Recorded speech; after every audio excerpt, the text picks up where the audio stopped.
In today's video, I'm going to teach you how to embed Google Maps in Canva.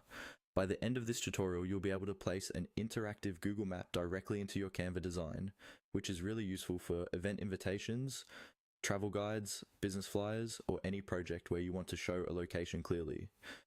First, open the Canva design where you want to add your map. This could be any format, a presentation slide, a poster, a social media post, or even a document. Once your design is open, look over to the left-hand side of the screen. You'll see a vertical toolbar with different options like templates, elements, and so on. In that panel, find and click on the option labeled Apps. This is where Canva keeps its integrations and special tools, including the Embed feature we'll be using.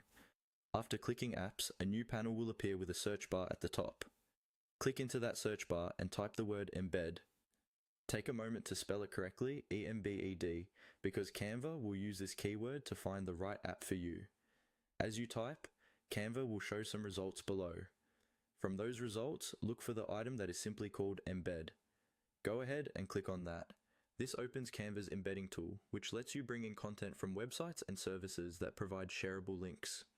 In our case, that content will be your Google Map. Now, switch over to your Google Maps tab in your browser and get the link for the location you want to embed. Copy the shareable link from Google Maps, then return to Canva. In the Embed app window, you'll see a field where you can paste a link. Click into that field and paste the Google Maps link you just copied. Once the link is pasted, follow the on-screen prompts that Canva gives you. Typically, this will involve confirming the link and then waiting a moment while Canva processes it. After that, the embedded map should appear on your design canvas as a new element. You can click and drag to move it around, drag the corners to resize it, and position it just like any other element in your design. Take a minute to adjust the map so it fits your layout nicely, and that's it. You've successfully embedded a Google Map into Canva using the Apps section, the Embed tool, and your Google Maps link.